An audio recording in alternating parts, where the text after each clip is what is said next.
this is Ashley Klein from Prevent Connect, and I'm excited to introduce you to our Session 2 of our Peer Learning Forum, Collaborating for Success, Promoting Innovation and Equity Through Multi-Sector Partnerships. This session will be looking at equity considerations and multi-sector collaboration. Again, this is Session 2 of a 3-part series. Today we're really looking forward to hearing about your practice-based wisdom to build a learning community. We want to explore how we can take creative risks in multi-sector partnerships with still balancing that reality of needing to show outcomes. And then we're looking forward to exploring the considerations of equity in multi-sector partnerships. That includes who we partner with or don't partner with, how we partner, and toward what ends. So I am happy to first hear from you all before I turn it over to our facilitators today by getting a sense of how do you define health equity? How does equity relate to your sexual and domestic violence prevention work? So if you would go ahead and let us know in that text chat, we would love to hear how you define health equity and how it relates to the work that you're doing in your communities. And while we give folks a chance to answer that question, I am going to introduce you to our wonderful co-host today with Prevention Institute, our partners in putting this web conference on. So I want to introduce you to Lisa Fujier-Parks and Allie Goodyear. Lisa and Allie, how are you today? Hi, doing well. Thank you, Ashley. Wonderful. Well, I am going to turn it over to you, turn the podium over to you so you can take it away. Thank you so much, Ashley. I'm always so impressed with all that you do to make these web conferences happen. And such a pleasure to join everyone today in this learning conversation. This topic emerged from interest that folks within this community expressed, and so it's just a real honor to be working as a team to address the issues that are really relevant and interesting and important to all of you in your sexual and domestic violence prevention work. So we know that this issue of health equity considerations is something that many of you are very kind of steeped in and thinking about every day. And for some of you, it's probably a newer conversation. So we really want to acknowledge that, and hopefully we can really make space for folks who are at different levels of thinking about health equity or engaged in the specific public health questions related to health equity, that there's space for all of us to participate and bring our ideas and our questions, because that's really how we all can learn together. So I wanted to introduce we have a big team putting on this production today. It really is quite a production. And we have Tomi Nagai-Rota from Leapfrog Consulting, who is going to be doing our graphic recording. So 75% of you remember that last session we had some tech problems, and we're going to go for it again and give this a shot, and I think it's going to be good. We have more tech support on board today too. So graphic recording is a way to capture your ideas in images and color as they're being spoken, and hopefully that will help facilitate our thinking and our learning together. So turning it over to Allie. Great. Thank you so much, Lisa. And I just want to reiterate, welcome everyone, and thank you for joining today's session. So as Ashley mentioned, today's web conference is the second of the 3-part peer learning forum. And the focus of our last session was around connecting across sectors to align strategies, outcomes, and measures. So before we jump into kind of a summary overview of our last session, I wanted to take a moment to provide a brief overview of our format since we have a few new folks joining us today. So we'll be using a peer consultancy model today, and just want to reiterate that the peer learning forum is different from the Prevent Connect web conferences, and that it's more about you all sharing and learning from one another and really creating this peer learning community. So the conversation will be less structured and more organic and discussion-based. So we really encourage everyone to participate in the text chat today. And our goal is really to help you all as participants come up with solutions to adaptive challenges that you may be facing in your work. So today's session will be a mix of open discussion and peer consulting, which is really designed to help people think more expansively about a success or a challenge that they might be facing in their work. And also just want to emphasize that sometimes this online model may feel a little bit more like a fishbowl activity, or like you're listening in on a discussion between two peers. So we've tried to balance today's session with a mix of open discussion and free exchange, where we'll be encouraging everyone in the session to participate via the text chat. So with that, I'll go ahead and turn it back over to Lisa to provide us with a bit of an overview of the content of our last session. Great. So despite technological challenges, we had some amazing guests last session. We had Deborah and Beth from Ohio, and Kat from, Washington, and Wendy from many different places, currently Alaska, I think. We had a great conversation about balancing innovation and outcomes. And I'm going to quickly run through some of the great stuff that came out. And this is really the spirit of Peer Learning Forum, that we draw out lessons and implications, share them with each other, and that each session builds on the next. And so what comes out of today will also synthesize with what came out of the first session, and the third session will be, taking that conversation to the next level. So we heard about successes and challenges. There was a lot of talk about relationships, and some of the suggestions here around going to partners' tables, being transparent and authentic, and really taking the time to meet face-to-face and to focus together.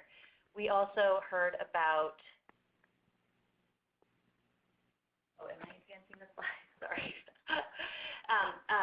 Process lessons, being transparent about budgets and resource issues, leveraging partner strengths, developing a common logic model, really coming back to reinforcing shared vision and desired outcomes, and doing things like training and having practices that support being allies together. We also had lessons related to structure. Some folks said that they were having success with partnering with groups that are working on health equity. Some other structural issues were around funding and how to maintain funding through partners contributing resources, applying for joint funding.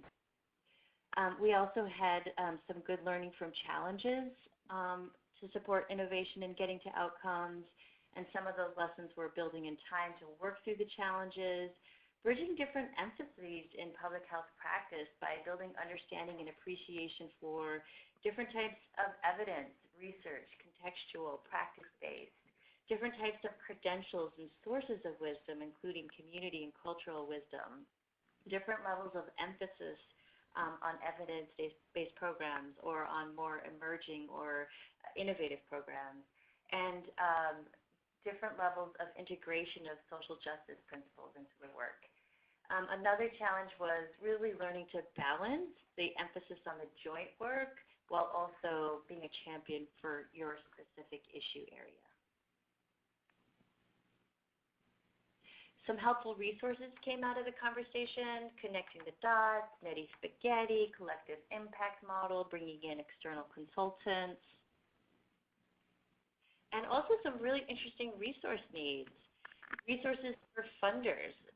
Can we develop a tool for funders to help make the case to funders that we need funders to support multi-issue initiatives and to decrease requirements that foster siloed approaches?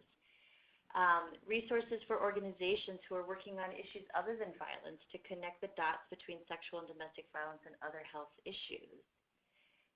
Practical resources and guidance for practitioners to know how to build bridges between fields and sectors.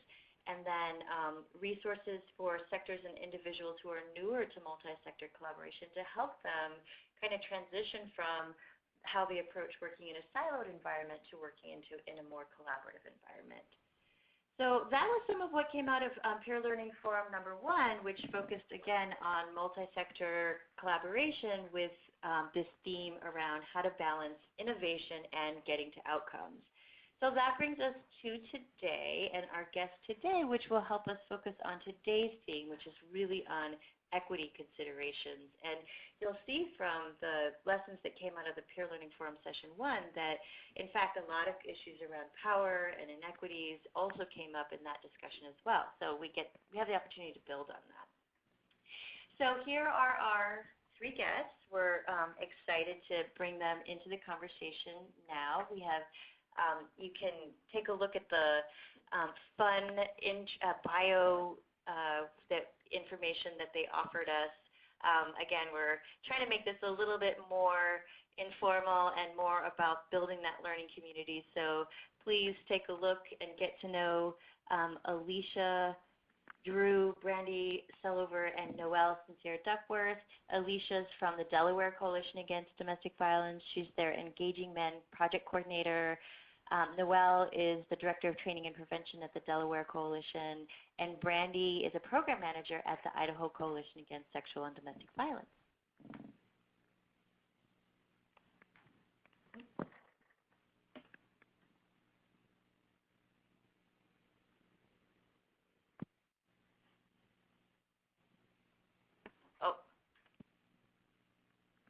So now Allie's going to transfer the screen to Tomi for screen sharing, and while she's doing that, I'm going to just check back in and see what came up in the text chat so far.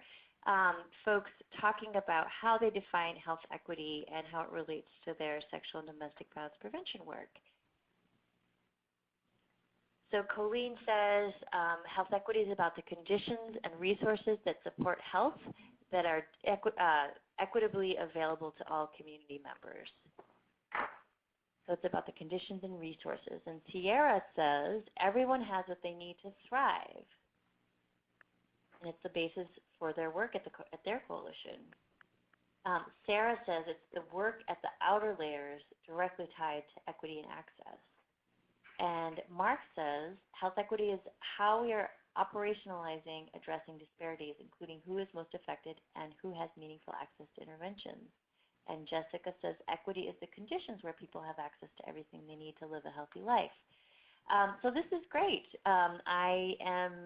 This is such a rich way of defining and thinking about health equity from different perspectives. And right there, I want to turn that into a slide already. So with that, I am going to turn things over to Alicia and to Brandy, who are going to be our first pair of discussants who are going to talk about successes and challenges related to equity considerations in their sexual and domestic violence prevention work. So Alicia, if you can go ahead and get us started, and then I know you're going to have a conversation with Brandy. So I'll turn it over to you. That's perfect. So this is Alicia speaking and sharing a success that we've had in the work that we're doing down in Delaware. So what we've seen is that after about 7 years of us hosting conferences and trainings and organizing around the topic of engaging men, DCADV's Delaware Men's Education Network was born, and it really came from a call to action during a special Call to Men event that we had back in 2010, which was facilitated by Tony Porter, someone who's been a long-term supporter of our work.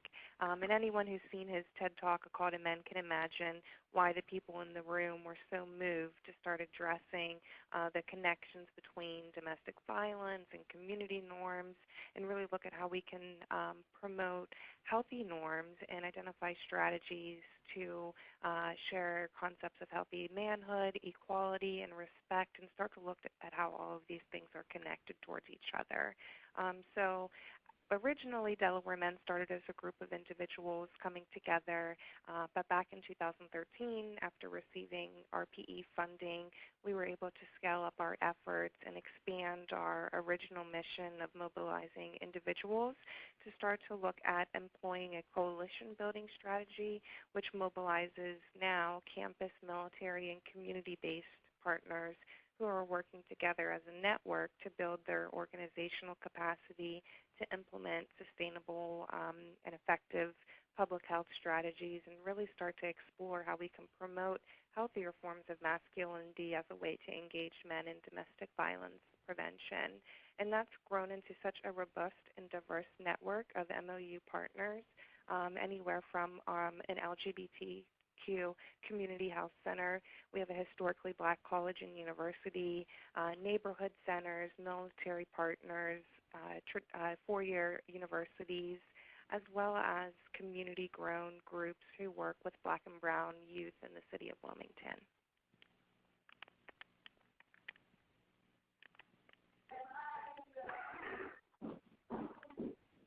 Alicia, can you hear me?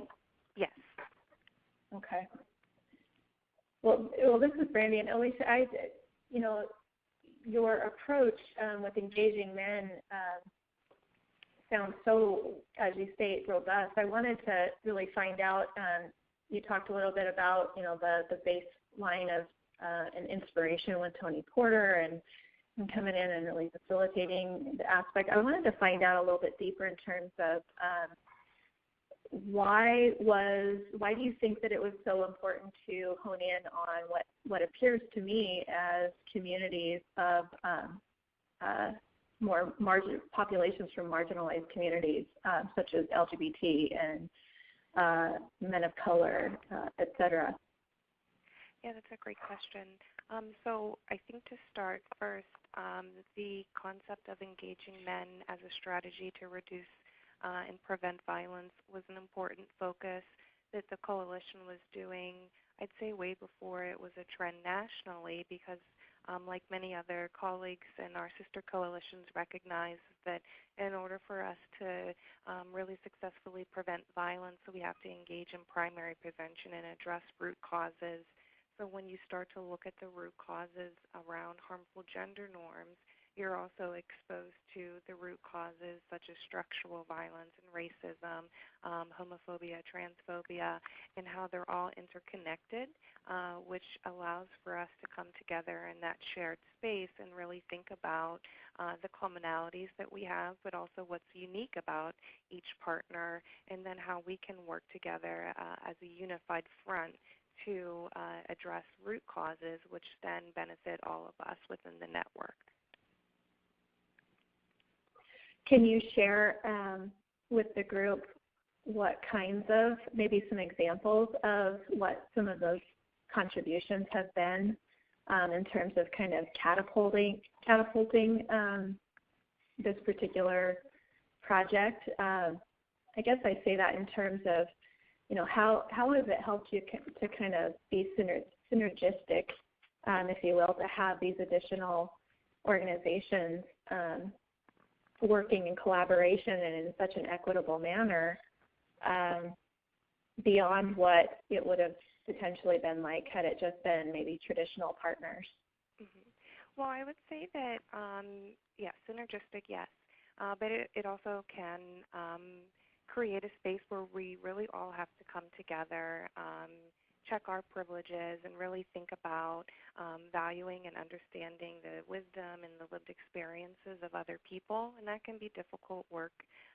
So I would say that when we come together with this general focus of doing work around violence prevention, we often find ourselves in spaces where we start to realize the differences within communities and why it's really important for us when engaging in primary prevention to apply those effective principles, particularly around being socio-culturally relevant rather than identifying one-size-fits-all approaches. Just recently, we've been doing a lot of work around bystander intervention, and with each partner, we found that their experiences with this concept has been different. And what has been very moving for me personally, especially as a Black woman, is the conversations that we've been having with our partners who serve and work in Black and brown communities.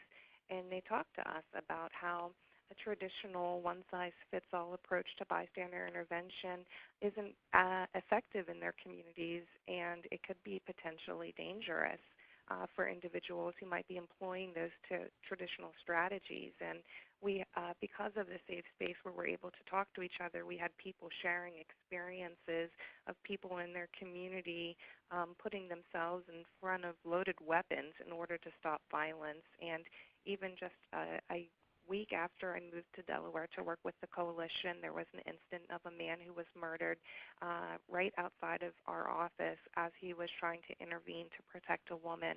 So all of these experiences and that safe space where we can talk about them allowed us to really think critically about conditions and community violence and structural inequalities and the barriers that certain communities have as we're trying to employ our prevention strategies.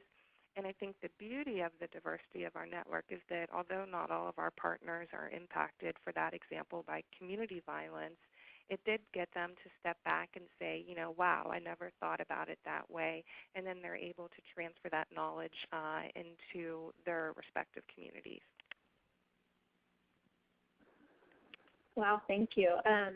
One last question I would ask about your success, and you may or may, it may be a big one, but it kind of gets at that systemic piece. How do you think that your collaboration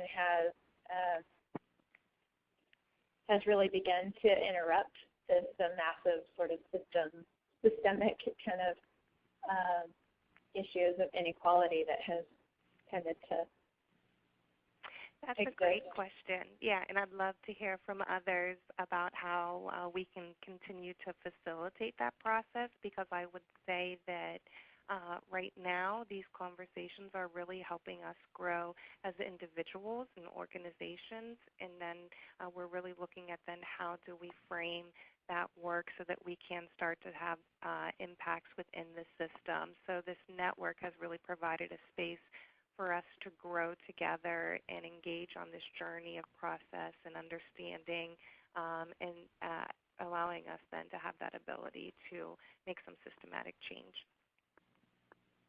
This is Lisa, and this conversation is really great. And Alicia, this is perfect timing for the part where we really did want to bring in our 32 participants who have been listening to the conversation. So if you wouldn't mind just restating the question that you said that you would love to hear others' thoughts on, and we will type that into the text chat and see if we can get some response from our participants. So would you mind restating the question?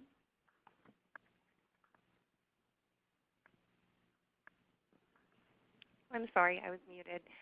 So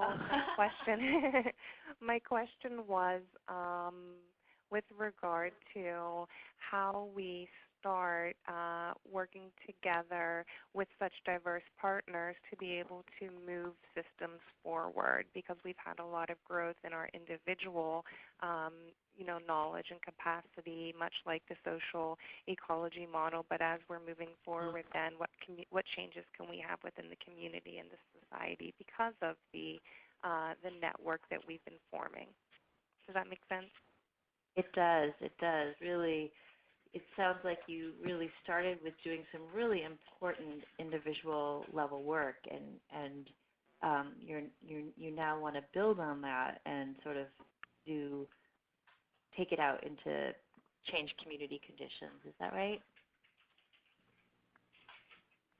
That's correct. Okay.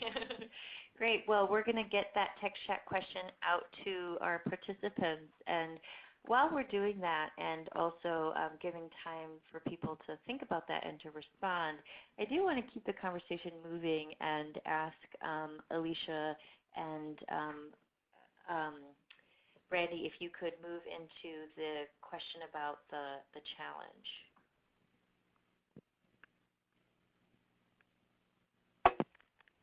Perfect. Yes, I had to get myself unmuted. I can start by framing some of our challenges or bumps along the road that we've had. And again, I really appreciate the ability to work with y'all to identify potential solutions. So I would say that if I had to identify what we would call challenges, I would say that it comes from our ability as an organization to be able to apply an anti-oppression framework and really think about how are we able to best ensure that our network is accessible and that we're helping our partners be able to navigate the structural barriers that they may be experiencing. So a lot of the work that we do through our coalition building strategy is around capacity building. And then as a network, we talk a lot about one's accountability to the organization. So if I start with capacity, with our partners being so diverse, not all of them work directly in the field of prevention. Rather, we're working across multi-sectors, and they may be addressing other shared risk and protective factors. So we have folks with a different level of understanding of norms, of the types of topics that we're talking about: public health models, health equity, health disparities, individual and community level trauma, as well as this whole concept of gender and masculinity. So that can present challenges for us as we work to be able to meet partners where they're at, while also still moving the network forward and working together on a unified vision. And then with regard to accountability, what we find is that obviously if you're employing a coalition building strategy, there's some level of requirement around engagement. So in order for us to be a network, we have to meet, we have to do some training or host events. And as all of the people on the line know, we do some evaluation. So what we're trying to identify is, when you have some partners who we would classify in a mainstream way that are more accountable to the network than others, what exactly might be stopping those partners who may not have the same ability to be as accountable. So we try to really think about how do we navigate those spaces and identify how our partners can be engaged in an MOU relationship and network that's accessible for them and meets their needs as individual organizations. So Alicia, how are you approaching those conversations, or are they full group conversations or individual, organization to organization kind of conversations in terms of trying to identify what those needs look like, in order for those particular organizations to feel more, more equal in the conversation? Yeah. How are you addressing those? That's a great question. I would say that we spend a significant amount of time with me as the project coordinator working with groups one-on-one. And again, that goes back, I think, to access. So as a network, we love the idea of being able to come together and have shared space and shared learning, and we engage in that process about 4 times a year. But we also recognize that some partners don't have the same access as others, so they may not have funding to support travel. And living in Delaware, which is such a small state, it's not uncommon for us to drive an hour and a half or an hour to a meeting. So for those who have that built into their budget, they can do that. But for others who may be the only person staffing their workspace, it's not a privilege for them to be able to leave and engage in the network sponsored events. So I do spend a lot of time with our partners one-on-one, and I really try to have authentic relationships with them and get to know more about the person behind the work, and then also get to know the work. When it comes to that concept of accountability, I think it would be very easy for us to just say this person doesn't want to work with us, or there's some type of issue around ego or turf. When in reality, when we're able to step back, be more compassionate, and understand the fact that there are some disparities and structural barriers, that allows us to identify what are the needs and then how do we work together to fulfill those needs. And that can be really difficult work because it involves being honest and frank and having conversations and having strong relationships. And I think it goes back to that protective factor that we know will mitigate violence around community connection and connection to a caring adult. So when we're navigating the network, us having those caring relationships and that sense of connection can help us move forward as we start to then enter into those spaces where the network partners are working together. And I'm also wondering, thank you, Alicia, that it leads me, I guess, to also consider the other end of the spectrum with that same sort of idea. How have you all, if you have come into this example, but addressing partners who are part of the network who systemically may hold such a level of power, or even potentially have been the source of oppression against other communities that are part of the network. How do those, if that's happened, how do those conversations, or how are those sorts of implicit sort of relationships navigated within an environment, and such an equitable environment that you're trying to establish? Yeah, that's a great question. And I would say that with the Men's Education Network, I have to preface that this is still about 2 years into the work of us operating this coalition building strategy. So we really have been setting a foundation by learning from our partners, looking at the process, identifying what's working well, what can we improve on.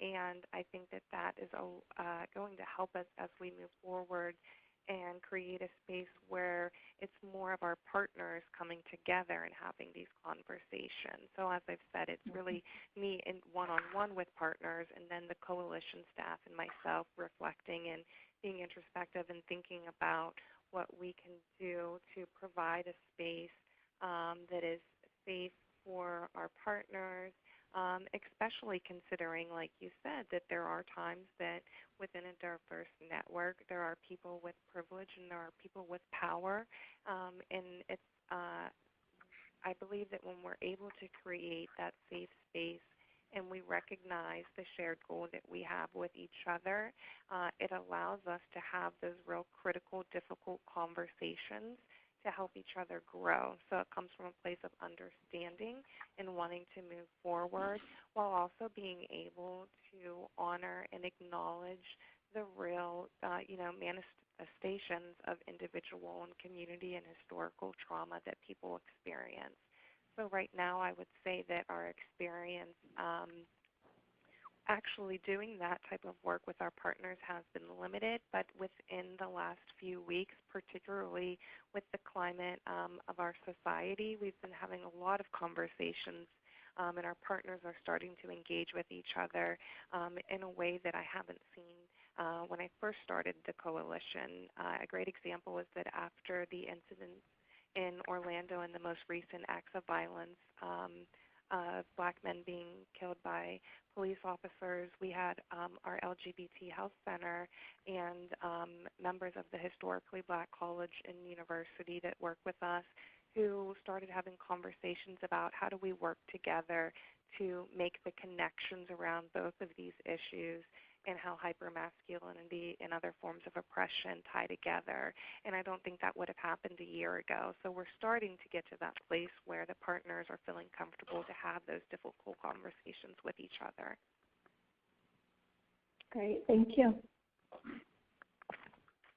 This is Lisa, and such a rich conversation, and I just really want to thank you, Alicia, for sharing about your work, and Randy for your very skillful peer support and supporting Alicia's inquiry and reflection and sharing.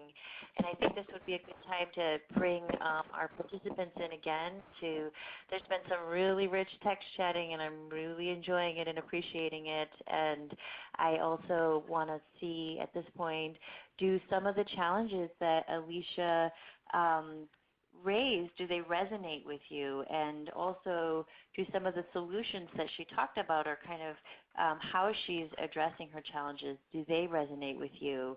How have you in your own work addressed perhaps similar challenges of collaborating across issues of inequities and power differentials, and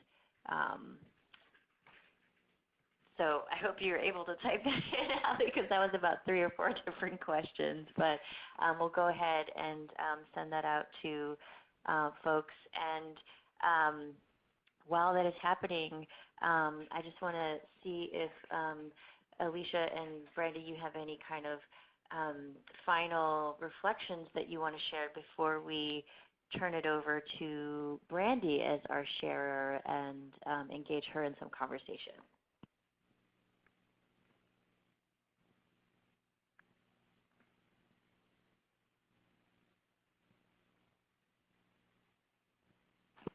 It's okay if you don't have any final thoughts you want to share, and that's fine as well. So with that, I'm going to turn it over to Allie, who is going to help get us going on our second share with Brandy and Noelle.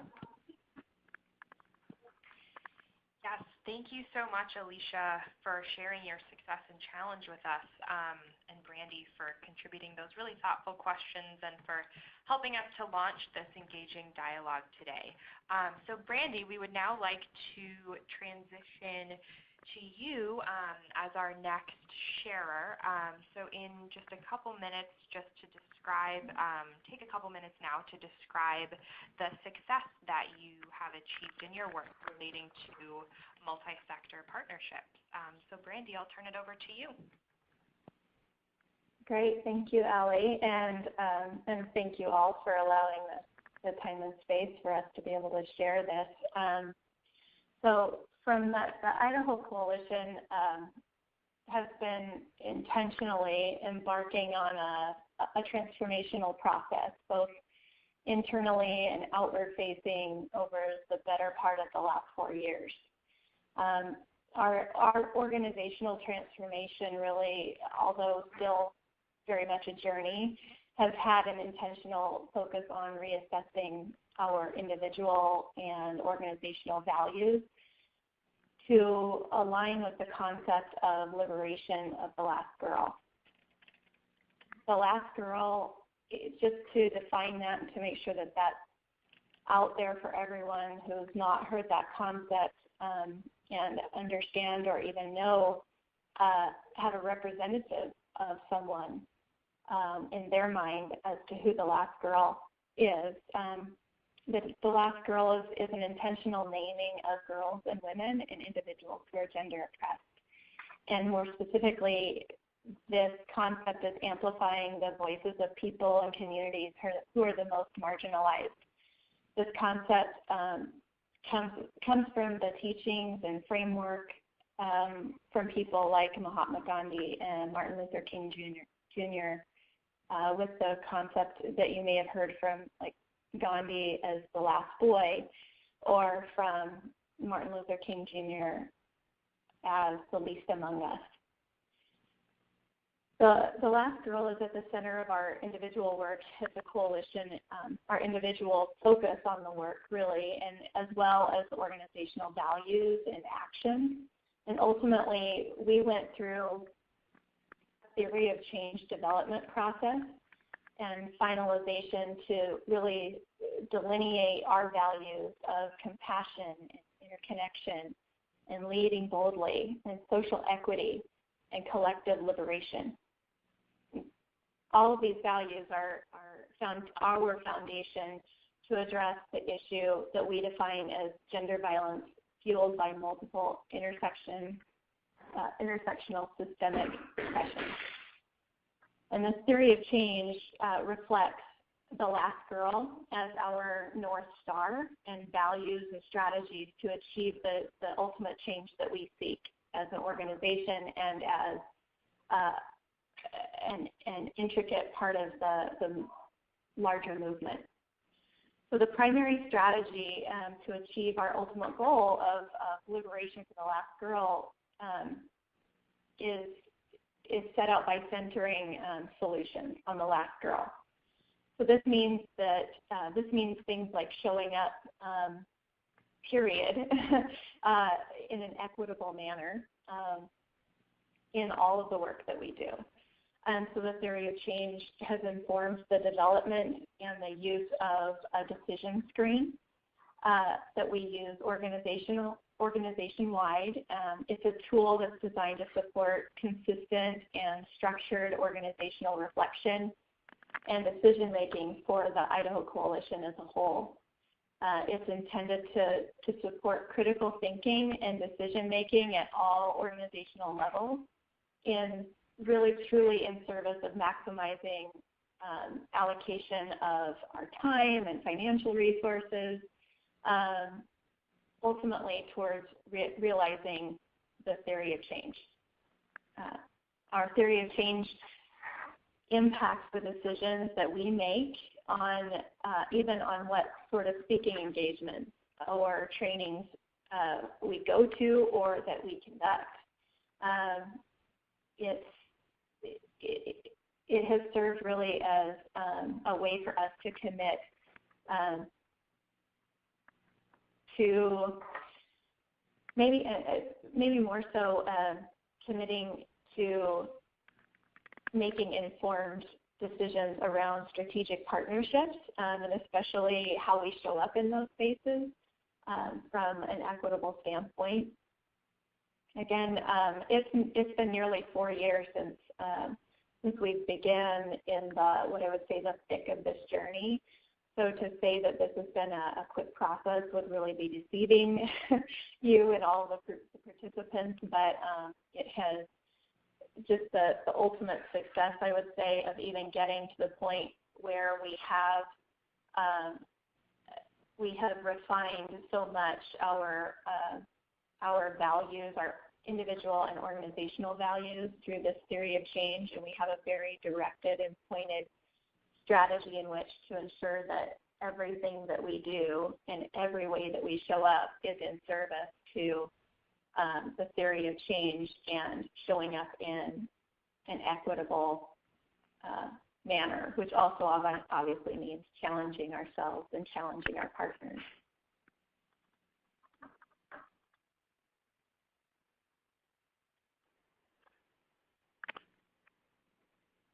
Brandy, this is Noelle. Can you hear me? I can, thanks. Oh, okay. Thank you so much for sharing that. First, I just want to say that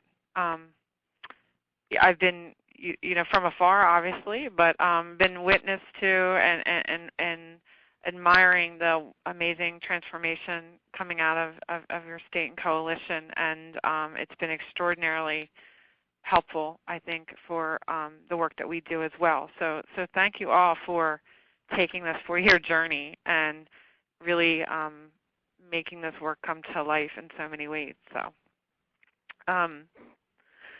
So one of the things you talked about is the importance of showing up in an equitable manner, and that sounds like one of your kind of that's what success looks like, putting this into place. So can you tell me more about or share more about what does that look like, or how do you all talk about, or some examples of what that looks like in the work?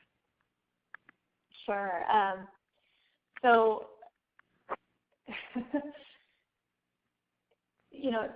to be very transparent, for the first, because it's so important to really address, to approach things from such an introspective standpoint in terms of capacity building for ourselves in this work, and for some of us who have been privy to, who have experienced a lot of privilege in our lives,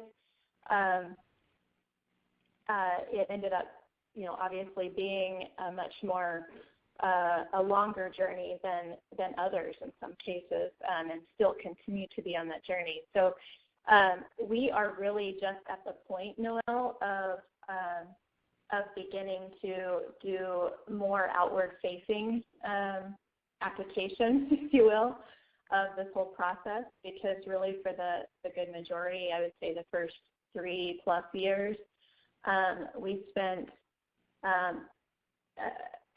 an amazing amount of time. I can't even begin to estimate, doing lots of individual work, messy individual work, and then coming together as a group and staff and having really hard emotional questions where we were also trying to cultivate, conversations where we were really trying to cultivate a place where we were able to call one another in, if you will, as opposed to calling folks out. Calling people in and still be able to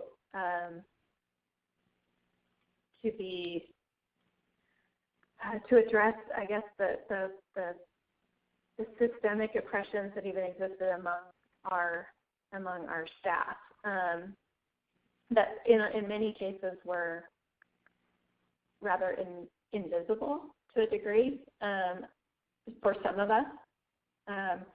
And so really it's still, I think we've gotten the hang of it, if you will, within our own staff, and we've been able to really cultivate that culture.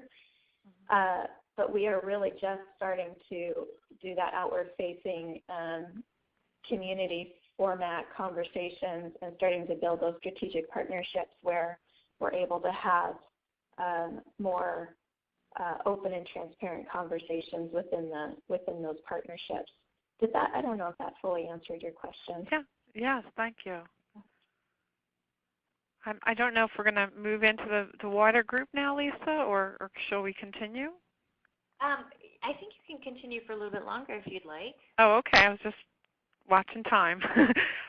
So can you think about, I'm super curious with how this work kind of takes hold. Is there a specific moment, event, time that kind of stands out for you where this work began to take hold? That's a really great question, and I'm going to keep reflecting, I guess, to the internal transformation that occurred, because that was the longest and probably the most impactful. I can say, especially for me individually, there were several. It's kind of like when we're on a journey. It's like you don't remember every single little step, right? But you remember very definite pivot points in which important, just really impactful incidents or conversations or what have you occurred. And I would say a couple really come to mind that were impactful for not just myself, but also you saw the entire group. Just briefly, one example in particular was a group lunch where we had all agreed to meet, and we'd all agreed to meet to kind of get to know each other more, and not just on the surface level aspect, but it was really more along, let's talk about who our people are. Let's talk about the core of where we come from, and with those questions and with those topics, we are able to get at a deeper level of what types of systemic oppression, or even intergenerational oppression we've experienced. So I would say we call it a brown bag lunch, if you will, and a particular facilitator who was a staff member, a woman of color, was the facilitator of that lunch meeting, and there were many, what I would say, there was a conversation that erupted within the group, really more along the lines of a investigative sort of nature and questioning why the group would need to go into, because it was uncomfortable, right? They were uncomfortable questions for some people of privilege to have to engage in. end.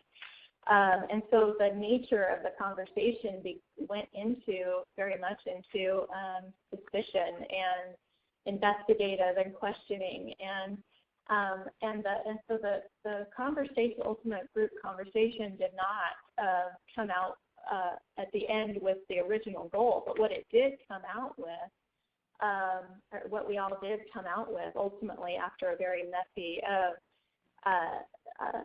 processing for the whole staff, was that this realization that the potentially implicit issues of oppression and inequality were very much rising to the top in that particular room, and had the facilitator potentially, and I'm not saying exactly what any particular issues were, but it made us all question, what level did race and or gender, or even though we're an organization that is very much towards prevention of gender violence, what areas did, to what degree did race and gender and other aspects play in that particular, why that conversation needs to take place. So that was an incredibly impactful and pivotal moment in the transformation of our staff and our organization, and just creating sort of that time when the staff was able to finally and ultimately align. It was a transformational experience. Wow, thank you for sharing that. And it's exciting to hear that you were able to, have that moment and then move to a place of action and compassion and, vision and focus to get, kind of where you are today and the wonderful direction that you all are moving. It reminds me that sometimes things are uncomfortable, and that when we come out on the other side, that we're better people because of it. Yeah. So this is a great moment to, I've put out a question to the group. What questions, reactions, reflections do you have for Brandy based on what she has shared and based on your own experiences? So again, Noelle and Brandy, really appreciate the depth to which you have shared your experiences with this group. Very powerful.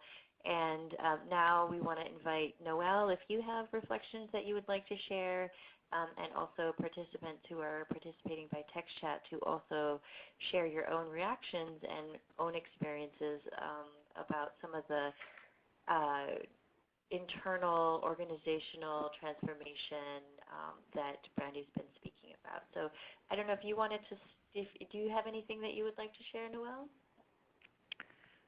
I just want to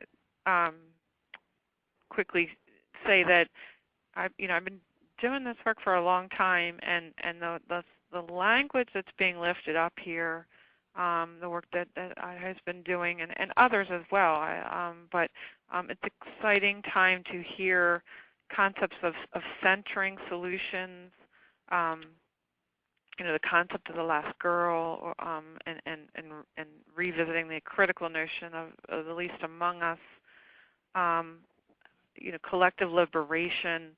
I think it's a powerful and exciting time for the field to have this language, not just surface, but or maybe it's just in my listserv and news feeds, but I'm loving it to see it over and over again and hearing so many people lift it up and talk about what these concepts mean and what values are behind them. So I just want to thank you guys for putting that type of language in this space for all of us.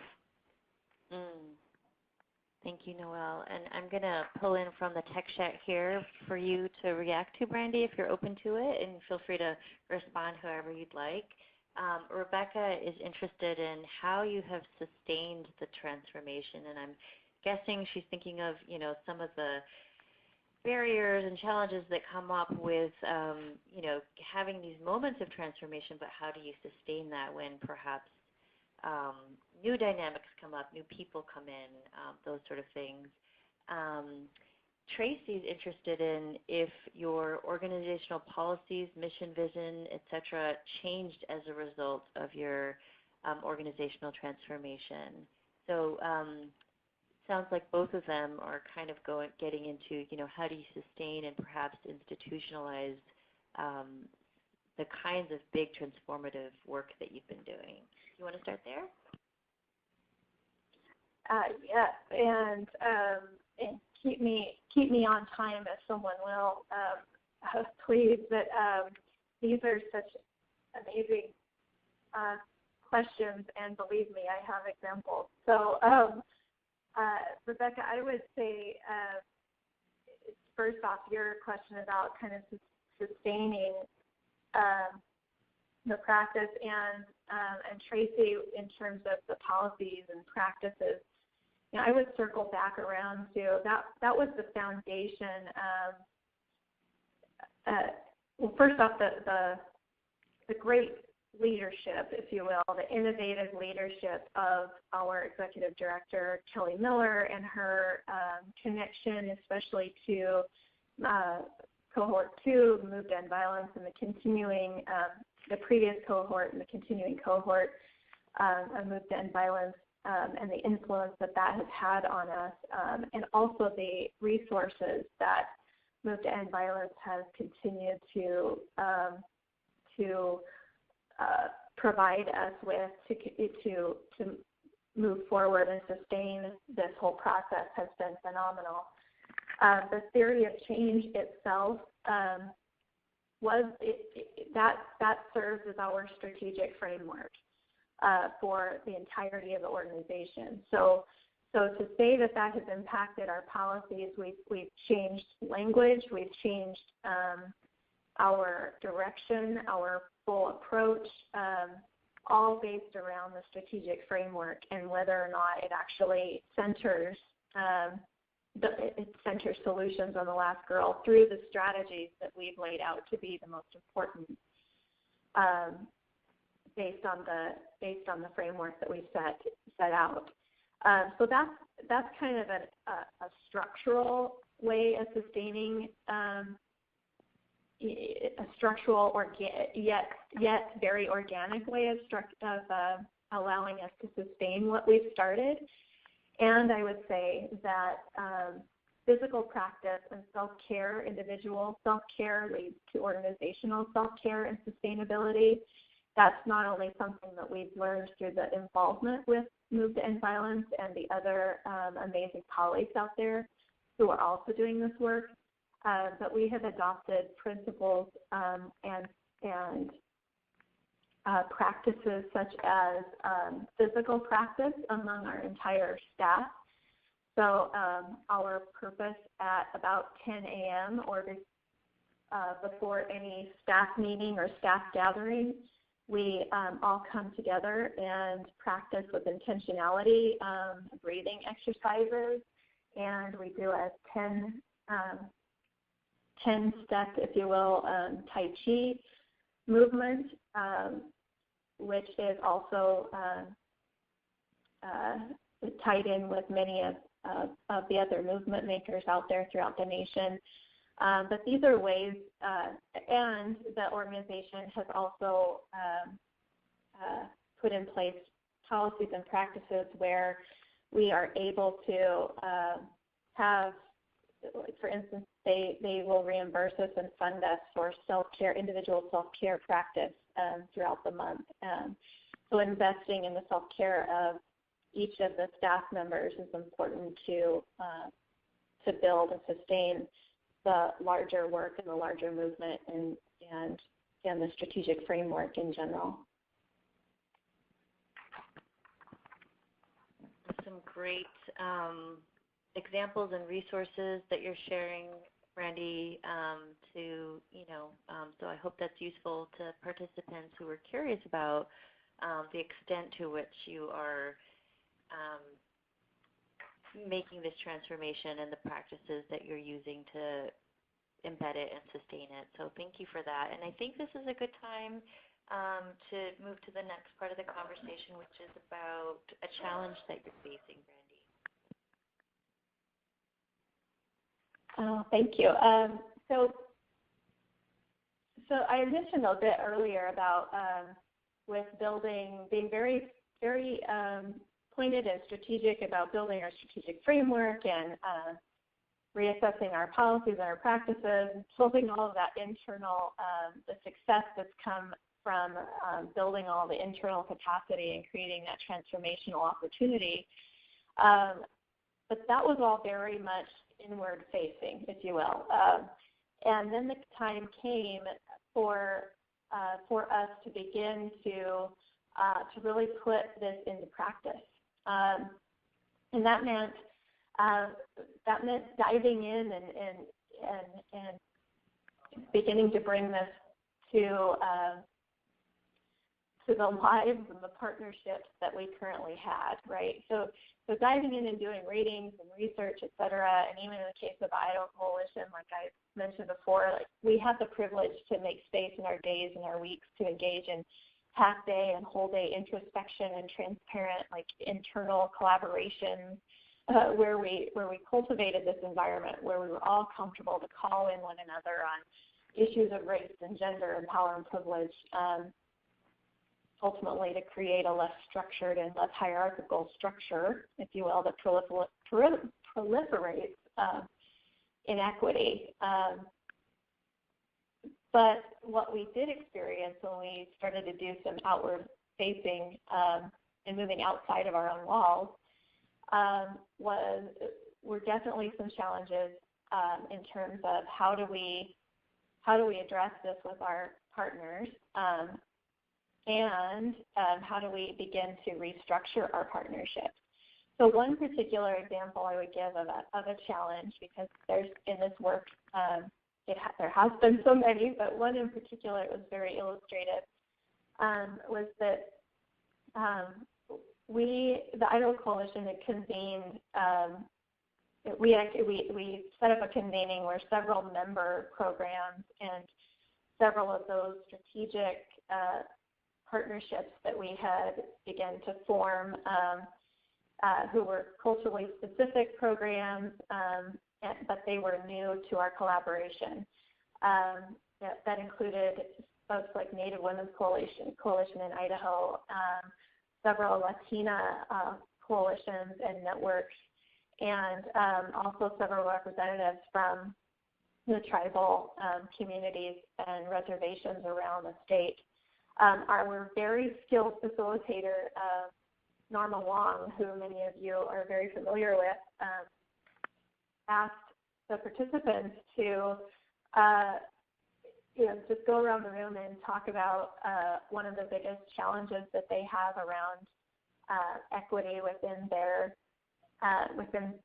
engaging with their community. And we had a couple of experiences where we actually had two programs. Actually, several things were stated, but I would just talk about these two. One particular person from a program started talking about how she felt like her biggest hurdle in her community was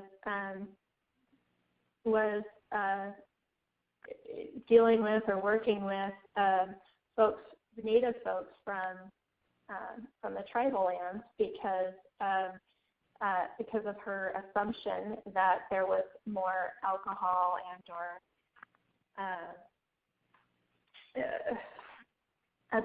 abusive behavior. And at the same time, she was sitting right next to a person who was from tribal lands. And then, in addition, we also had a circumstance in the same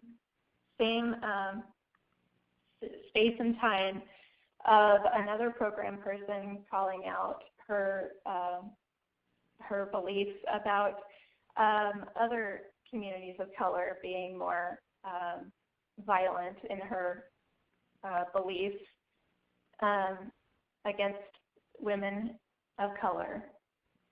And we were kind of left in a space where we as staff of the coalition, like we were left in a space at that point. It was almost like you felt the air and the energy just kind of drop. Like, how do we address this in such a public forum at the same time that how do we ensure that we are communicating an equitable,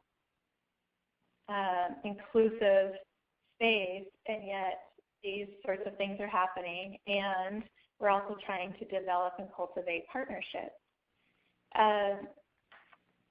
So, that has been a major challenge. I won't say how we ended up addressing that at this point, but that's been it's been an example of a major challenge that we've encountered in terms of working at the same level that we expect ourselves to work, yet trying to portray that those same values out with our partners. It's been challenging. Wow, I can really feel that when you're describing the air and the energy and people sitting right next to each other talking about their views about other communities and misinformation, prejudice, things like that emerging. So thank you for sharing that. I wanted to kind of just go to a specific point you made. Would you say that in terms of a challenge, is it the challenge more of how to create the space, or the challenge of addressing those values or beliefs? It was, thank you. Thank you for that clarification. Because what I would say the biggest challenge is addressing that at the time when it occurs, and who addresses it, and in what manner do we address it? Because there are, and always, unfortunately, seems like there always are many levels and aspects to keep in consideration. Like, for instance, is it our responsibility to address it publicly, especially in a place where we are cultivating partnerships, or is it a strategy where we address it privately and then ask the individual to have the learning opportunity in front of them to actually be the ones to call it out in the room afterwards within their own comfort zone? There's a lot of different, and like I said, and then who addresses that? Is it, because then we get down to creating circumstances where are we just engaging in more hierarchical approaches there? If it's say a white woman who calls it out, if you will, or whose responsibility? I'm not saying it's one way or the other. It's just it raised a lot of questions and things that we continue to work through in terms of the dynamics that exist in working within this particular context and framework. Mm-hmm. So do you have thoughts now around kind of what support you need to kind of make those type of decisions and reflect on that? Mm-hmm. Mm-hmm.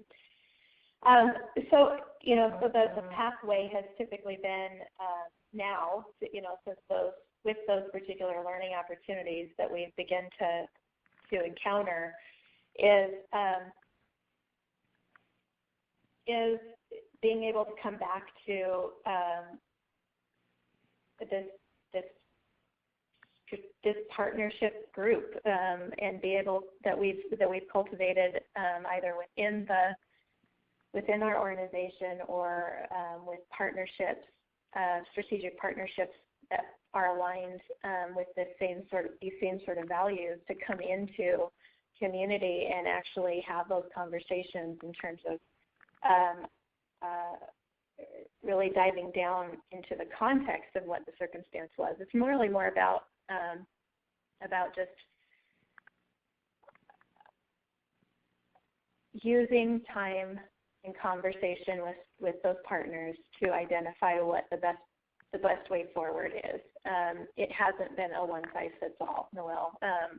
We haven't been able to say exactly what to do in this case, if then sort of thing. But what we have found is just developing and cultivating that relationship where trust can rise to the top, and coming back to the group has been the most productive for us in terms of moving through barriers and challenges. What's your okay? Does someone else talk? No. What you're sharing is kind of bringing up for me some similar conversations that we've had around trauma-informed learning environments, trauma-informed meetings and events, and collaborations. So, and just thinking about how, like you said, it's not a one-size-fits-all, how there's lots of different preparations or things that we can do to create safety, and how that could look different for different people. And even when we're, our most prepared, trauma could still manifest. It's still just supporting people. So I just, I'm just wondering if there's some kind of unconscious habits or ways of being that might be at play, where there's more ways to challenge kind of how to prepare for for those spaces, and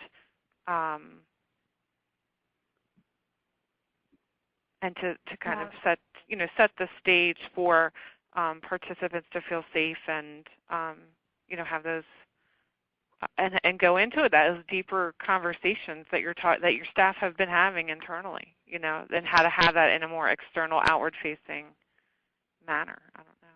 Yeah. So since then, we have fully incorporated community agreements right from the beginning. And at that particular point, with that challenge, it really brought to light that no matter how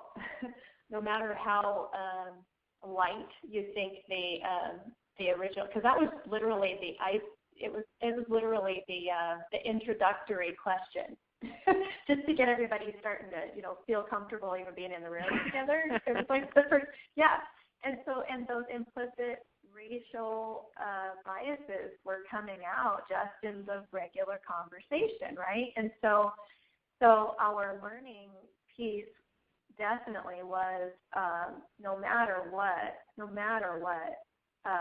we are going to bring in those community agreements, because we understand that those systematic and systemic issues exist, especially the implicit bias. Well, I see that Lisa has asked or someone at the Prevention Institute has asked others to kind of weigh in, because I think that we have a lot of talented folks on the call, and there's lots of tools of the trade, so to speak, to think about what community agreements look like, what works better than others in creating safety and addressing bias. Yes, this is Lisa, and we do welcome folks' reflections and suggestions. And I see Rebecca has chimed in talking about the importance of white women holding each other accountable, or sort of supporting each other in this kind of educational, transformative process to unlearn biases and to be more accountable. And Rebecca's also chiming in that we need to figure out how to have powerful, meaningful conversations with one another in a way that builds up rather than tears others down. So please, others, hope that you will also share your experiences and reflections. And this is actually a good time for us to begin to wrap up our session today. We have about 10 minutes left. I want to invite Brandy, if you could, I'm kind of, so I'm sorry, I'm thinking of how to frame this, but just if you could take another minute or so, we wanted to ask you to take a moment to reflect on what you shared today, what others shared today, and really like what stands out for you, and what do you think is one of the biggest or a couple of the biggest takeaways and implications for this learning community and for our collective sexual and domestic violence prevention work moving forward? Wow. I think one of the main takeaways for me, especially in our conversations with Alicia, the things that she was expressing and sharing with us too, is that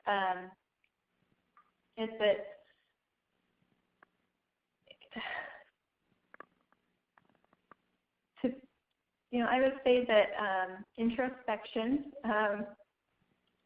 in terms of starting to be more strategic about our partnerships and developing more of an equitable base. Transparent introspection is like the baseline where you've got to start. Alicia was talking about doing a lot of self-reflection and capacity building that they've been doing with the Engaging Men Project for the last, better part of 2 years, and continuing to do capacity building. And I think that is something that has run through the work that we've done here at the Coalition and created a real grounded foundation for us. It's something to come back to. It's something to connect to. And it's something to allow us to get in touch with who we really are and the intersectional hats that we wear and that make us who we are. And then just beginning to be conscious about, I think for the movement as a whole, to begin to rethink some of the traditional partnerships that we've typically kind of included in our funding sources or things like that, and to look at how potentially either those partnerships or those organizations potentially may actually be some source to an equitable system, and really starting to figure out how we're going to either individually and from an organizational and movement standpoint begin to take a stand, outward facing, or not take a stand from an accessible standpoint, but begin to approach the whole system in a more equitable manner. Thank you so much, Brandy. And we're going to turn back to Alicia now to ask you the same question. And while I also want to invite Noelle and others who are participating today to also share their key ahas and takeaways and what they think are the biggest implications for the field. Go ahead and text chat that in, because there's just such rich practice-based wisdom in this community, and we'd really like to hear from folks. So, Alicia, it's your chance. If you could take a couple minutes to share your thoughts about the key takeaways and implications for our collective work. Perfect. Thank you. I would say the key takeaways that I have from today and also the conversations I have every day with my colleagues, is really recognizing that this work is so complex and so difficult, and that it's messy. So it can be difficult to explain this process of forming relationships and building capacity and exploring oppression, but it's work that we all recognize that we need to do, and we have to center our work and be comfortable, really shifting the power to the communities that that we're working with. And that means, which can be difficult, of it being a little bit less of what we may want or need, particularly around fulfilling our deliverables, but really thinking about what is the potential outcome. So it can be very easy for us to develop a poster or a flyer, but how can we start to look and measure the impact of the trust and the commitment and the buy-in that we have within our communities, which is going to allow us to create these spaces where we can truly embark on social change and liberation. Again, that is so complex, which is why I value the opportunity to be able to have those conversations with individuals who are going through those same struggles, so that we can come, again, collectively and identify how we can reach that goal. Thank you so much, Alicia. I really appreciate that. And Ashley, could you just share a little bit about what you're seeing that's coming in the text chat? Sure, Lisa. So I know Rebecca offered this wonderful dream that NOVO and Move to End Violence continue for another 10 years after these first, so that all coalitions can participate in this work and really in a lot of the things that Brandy has been sharing. And I think Jessica had a great example of having folks be trained so that there really is a shared language when talking about race, and looking at how we're able to talk about race and oppression in our organizations in order to partner with other folks. And then Mark said that bringing in issues of intersectionality of oppressions, health equity, and disparities, it's easier to look at how we frame our work and approaches to underserved or unserved communities once we do that. So those are some of the things that I saw coming up. Great. Thank you so much. We have just a couple minutes left, and one last question to pose to our guests and participants. We have one more session together on this theme of multi-sector partnerships, success through innovation and equity, or something like that. I think I almost got the title correct. You guys get the idea. You all get the idea. So given the ahas that came out of the first one, which interestingly I'm reflecting which was much more of an outward-facing conversation. It was sort of how do we innovate and get to outcomes with our partners, and this, there were definitely a lot of themes that related to the kinds of interpersonal and personal and interpersonal work that needs to happen to support those outcomes. And this conversation went also deeper into the kind of inward-facing personal and organizational transformational work. And then we ended up talking about this question of how do we take that out into our partnerships and into community change. So it's been interesting seeing those themes interweave. And we have one more session together. So what should we focus on?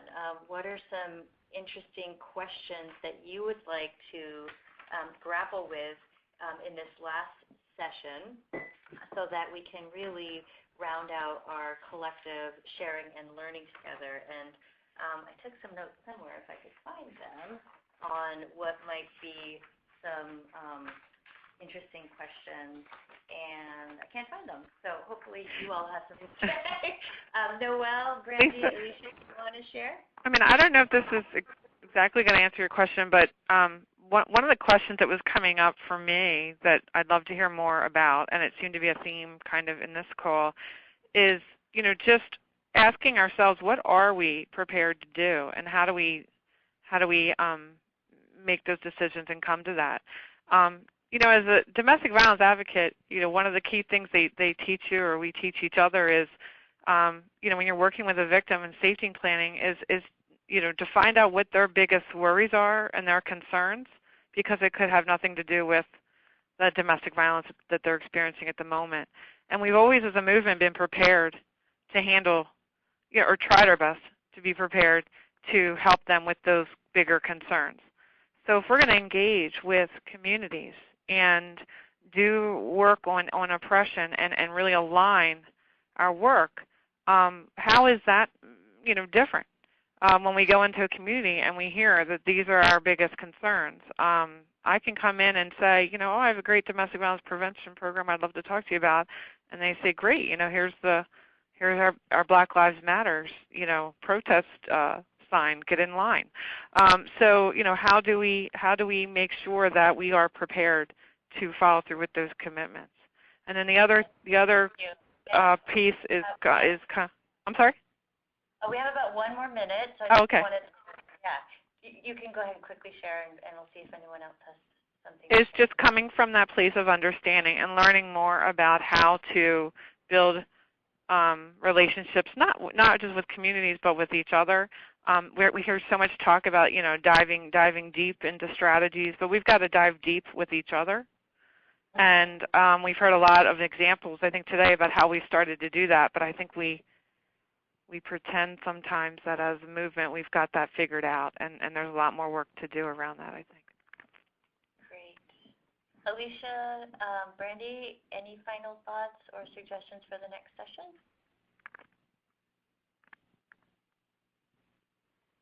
This is Brandy, not from me. I've spoken too much already today. I would definitely agree. I was shaking my head considerably with what Noelle was saying. So yes. I agree. Perhaps maybe some conversation about the complexities that we experience around still being able to meet the deliverables of our funders while engaging in authentic relationships. And that might have been conversation that was had during the first session. So I hope I'm not repeating myself. No, that's great. Thank you. And folks, we will be sending an evaluation out. Please do complete it and share your thoughts. We're 1 minute over, and I want to respect everyone's time. It's been really so incredible to have this conversation with you, and I also just really want to give my deep appreciation to our guests and to the team here, all working together. It's been a remarkable collaborative effort. So thank you all, and we look forward to the next conversation. And please be well, take care, and we will connect again soon. Thank you so much. Thank you.